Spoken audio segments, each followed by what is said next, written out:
Hey, this is Matt once again. We're about to end the video, and this is a paid request for David. Thank you so much for that. For those interested in requesting any type of videos, movie review, re-review, random thoughts, streams, commentaries, video game playthrough for an hour or full playthrough, whatever the case may be, feel free to send it either directly to my PayPal. Do have a CashApp as well. Links are down below in the info box, and I will get to it as soon as I possibly can. For those who sent them, thank you. I do appreciate it. Now, this is the second of the two requests David sent, and is a lot better than the other one in terms of movies. There Will Be Blood. Now, this came out around 2007, got a lot of accolades, won Daniel Day-Lewis another Best Actor Academy Award, and is considered one of the greatest films in the 21st century. And it's a pretty lengthy film. It's about 2 hours and 40 minutes. It's about this guy played by Daniel Day-Lewis who kind of the slow burn of him finding oil, building up this business, and pretty much becoming a very capitalistic villain, using whoever he can to get what he needs. And it's one of those films where I appreciate it, and Daniel Day-Lewis was definitely a standout. He definitely gave a very wonderful performance. And what I like that Paul Thomas Anderson did is that he did make it feel like a horror film, especially the music. It's many times in the especially the early scenes, really felt like a horror film. Because Daniel Day-Lewis is like digging in the mine, and there's a point he like climbs and he falls, he breaks his leg, and he climbs up, and you imagine like just how far he had to crawl through. And he gets that area and he starts his whole mining oil business. But just the way the horns is in, there are times it does feel like a horror movie, which I think it was done on purpose. So I thought that was an interesting choice. It is a very good-looking movie. The cinematography, the shots. Throughout the film, during one of these oil excavations, a worker dies and they leave a kid. The kid is orphaned, so he takes the kid in. But you realize it's for other purposes, to make him look like a family man. The kid, I forget, the character's name is H.W., and the kid kind of becomes his assistant as time goes on. And it's him like trying to find other places to drill. And Paul Dano, who was the Riddler and the Batman, he plays twins, and the one twin comes up and says, "Hey, I know this place. You could drill for oil. Give me $10,000. Daniel Day-Lewis not sure about it, but eventually does. Then the other twin brother is this priest, and you kind of get this idea that the priest and Daniel Day-Lewis's character, they're both capitalists in different ways. They're both capitalists in different ventures. He much more capitalist in terms of its oil, its power, its wealth, while the priest is more about religion and faith and preying on people's feelings, cheering them, although it's bullshit. Even Daniel's character talks about how, wow, what a great show, because he doesn't believe in this stuff. So they're both doing bullshit practices, and they both want capitalistic means at the end of the day, but one's going to win over the other, and you can pretty much guess who that is. Because back in the day, it was probably much more religion, although there's a fair case of religion nowadays, if you say, is still very capitalistic. But it's especially this time period, because it starts in 1890, goes into the 1911s, and that much more of the oil, that type of business. Which, hell, I mean, look around and you'll be surprised how much stuff you have is made because of oil. I mean, probably this bottle right here, the plastic and stuff.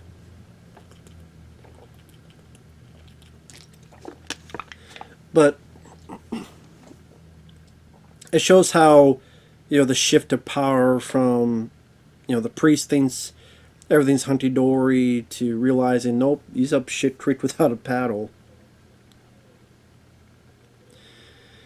Throughout the journey, the kid, there's a blow up in one of the oil drilling places, and there's a big explosion and a big fire. The kid goes deaf, and Daniel doesn't really know what to do with this kid. Then this guy shows up saying he's his brother, a half brother, which is cool. It's Kevin J. O'Connor. I was going to say, man, I haven't seen him in a while, but this is 2007, so. But Kevin J. O'Connor I always liked. I liked him in Deep Rising. I liked him in the first Mummy as Benny. Looks like you're on the wrong side of the river. So I always liked him as a character actor, so I thought it was cool to see him in this. I didn't realize he was in this. And David believes it. I mean, Daniel, not David. David's the one who requests this. Daniel believes in it, takes him in. The kid doesn't like this, even tries to burn the place down, which I'm like, that's a bit of a... That's going from like 0 to 11, from deaf to, I'm going to burn this fucking place to the ground. Bit of an over-exaggerated move on his part, I thought. But eventually, Daniel sends the kid to a deaf school, and then he's on his way. He's got most of the land except this one spot, and he tries to talk to the guy, and the guy's like, I need you to do this and do that. Well, we're not there yet. He just realizes there's one spot that you can't get. And eventually, spoilers for a film from years ago, I know, but still. You found out Kevin J. O'Connor was full of shit. He wasn't really the half-brother. He knew the guy. So, of course, Daniel Day-Lewis is pissed about this and kills the guy. Buries him. Then these folks come about that it seems like they know he did this. And he's like, okay, well, I want you to repent. And then the Paul Dano priest guy just belittles him in front of everybody. Time goes on. We shift quite a few years because the deaf kid is now much older. Daniel Day-Lewis is rich, but he's an alcoholic. And pretty much the deaf kid says, I'm going to get married. Daniel Day-Lewis admits that you're an orphan, and what was the lines of dialogue? Daniel Day-Lewis did do a great job. You really, really hate the son of a bitch. You have none of me in you. Just a bastard in a blanket. And the kid says, I'm glad I have nothing to deal with you, that none of you is in me. And he walks off. And you need to tell that it does affect him, despite him not wanting to admit it. Because he drinks even more heavily. He has little memories of him and the kid back to the day. He even passes out in this bowling alley. And then Paul Dano comes in, tries to sweet talk to him, says, hey, we're friends from back to the day, when they weren't. And says, I need money. How about this? You give me this and you could drill that one spot. And then Daniel Day-Lewis laughs and goes, I already did it. What? You could? No, I had things around. It's called drainage. It has so many places around it, it just sucked it. Like, you have a milkshake over there. I have a straw over here. I went, and how did he put it? I drink your milkshake. Now, you just say this is like over the top, and this is like over, like, campy, goofy. But just the way he acts is just so adamant. He has one goal in mind, a pure evil capitalist. And they're both capitalists. It's just one has won over the other because kind of religion has shifted away, and now it's this oil and power that is much more prominent, especially in this time period. And like the guy's baiting, and then he's getting scared, and you tell that Daniel Day-Lewis just had enough. Chases him, threatens him, and eventually beats him and kills him with a bowling pin. Then he sits down and goes, "I'm finished." And then the movie ends. Now I'm sure you could try to construe what does he mean by saying "I'm finished."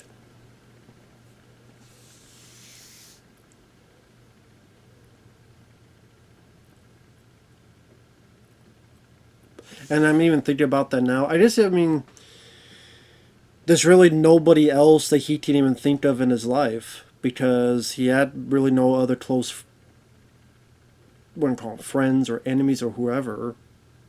The kid who he raised for a bit, that he kind of used to look like a family man, he's off. The guy who he thought was his brother killed him. This guy who's kind of been a thorn in his side for a while, he's killed him. This property that was always a bit of a pain in his ass, he was able to drain it by having so much stuff around it to just pilfer all the oil from.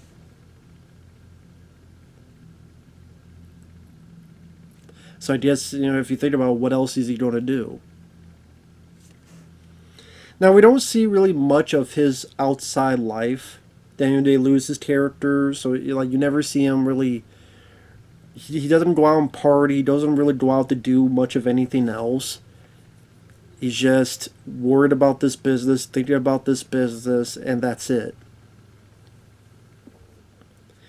And granted, I'm glad they didn't try to force like a love story in there, because some films would tend to do that. I will say though that the running time really did leave an effect. I don't know if this film needed to be 2 hours and 40 minutes. That's pretty fucking lengthy to tell what's ultimately a pretty simple story. And there's not really like a whole lot of set pieces. Unless you want to say the oil and the fire, which is a nice looking shot, and then the crumbling of it. That's really the only set piece, and that's in the first half. So like I said, there's not really any set pieces or big shots of the city of the 1910s or any of that stuff. It's not a very showy movie. Many would say it didn't need to be that. But I will say there was a part of me that quite a few times I kind of drifted off. Like I'm watching the film, and then I would go like check my email, or I would like check what's going on YouTube, or check the comments or something. And I did that a lot. So yeah, I don't know if it needed to be 2 hours and 40 minutes. I mean, I think that's. I'm curious. What's The Shining? What's the running time on that? It says 2 hours and 26 minutes. And then this says. So yeah, it's even longer than The Shining.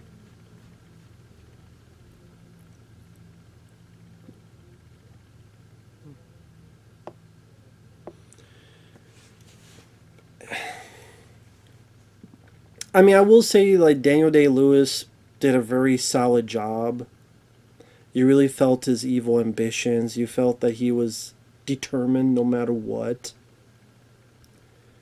And I could definitely see why he won the Oscar. It definitely is a performance that stands above a lot of other folks. I mean, the other people, like Paul Dano, he did fine, but at the same time, he just was very overshadowed by Daniel Day-Lewis, which I'm sure is the purpose. But you feel like this guy never had a chance. And to be honest, like him and his priest character, I wasn't really that interested in his character. And the way he would act as a priest, his voice kind of got whiny, high pitched whiny. And so many times he like screamed like a girl, and I just couldn't take him seriously ever. I did, maybe that's the point, but I just could never take the guy seriously. So you know from the get-go he's never going to be a threat to Daniel Day-Lewis, and like I said, his whole story, whenever it focused on him, I just found it pretty uninteresting.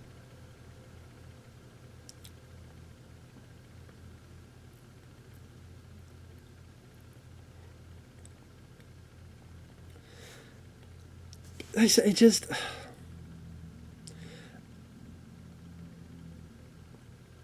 there's certain things that kind of brings up that I kind of wish they pushed further. Like there's this one bit where he sees this little girl, and he's like, "Hey, you doing okay? He's not gonna beat you up anymore, is he? Right? He's not. Okay, he's not gonna beat you up anymore." I'm kind of sitting there going, "Where the fuck did this come from? Did I miss something? Maybe I missed something before and I missed something after. Like, where did this come from? What's going on here? What this was this girl's dad beating on her, and this somehow makes so that the dad doesn't beat on her, and then do we ever see that? Like, what? What am I? I must be missing something. Maybe it's my fault. I'll blame it on myself. But I'm like, certain stuff like that. I'm like, huh? Also, it's a pretty big jump from when the deaf is a little, the deaf kid to when he's an adult. Looks like at least a 10 or so year difference. Maybe more so.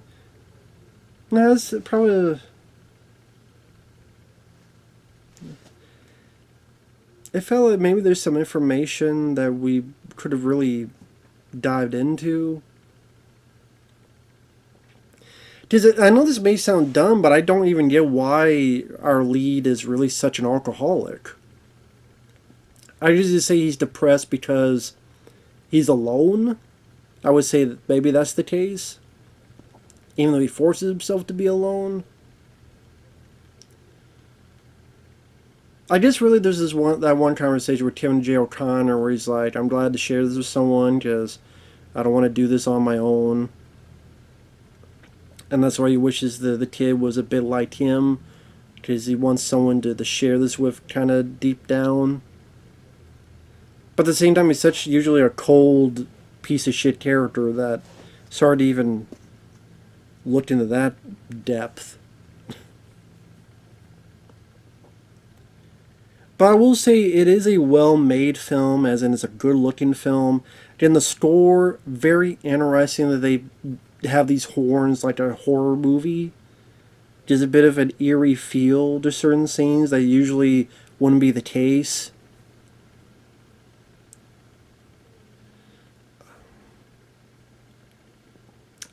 Part of me sometimes wish it dived even more into the dangers of the oil drilling. It did for bits and pieces when the one guy dies and he gets the kid, or the explosion when the kid goes deaf.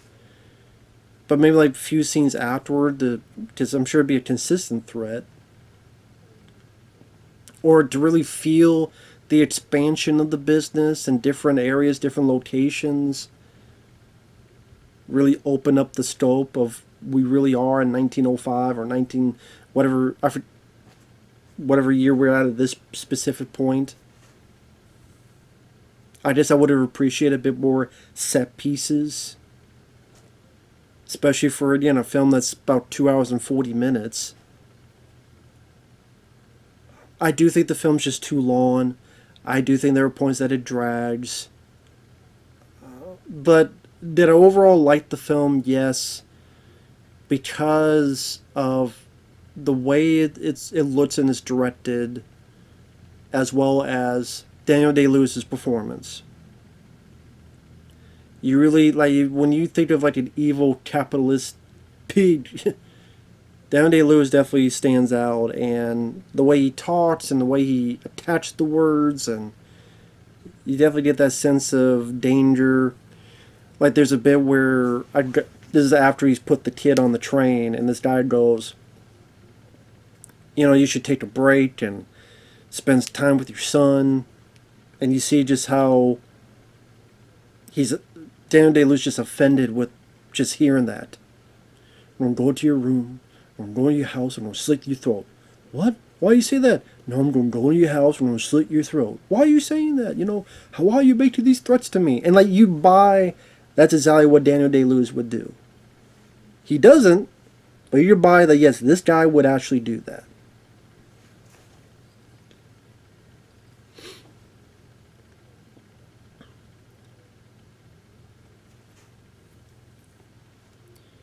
I wonder if you had like a Martin Scorsese direct this, maybe you would have had a bit more of him,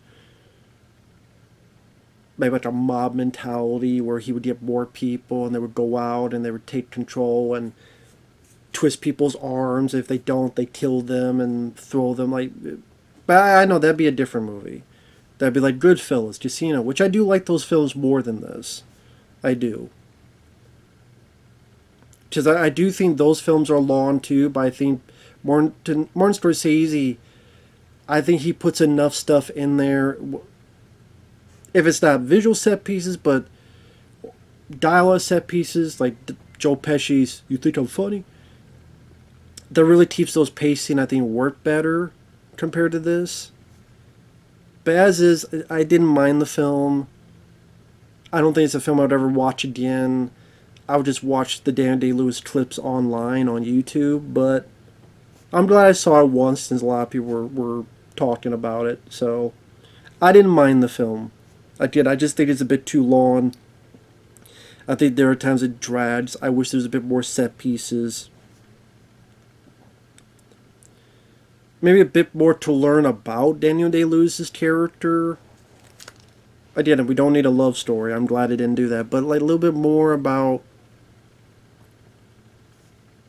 I don't know, a little bit more of his backstory or something. I don't know. But with that said, thanks for watching. Take care, and we'll see you guys in the next video. Bye-bye for now.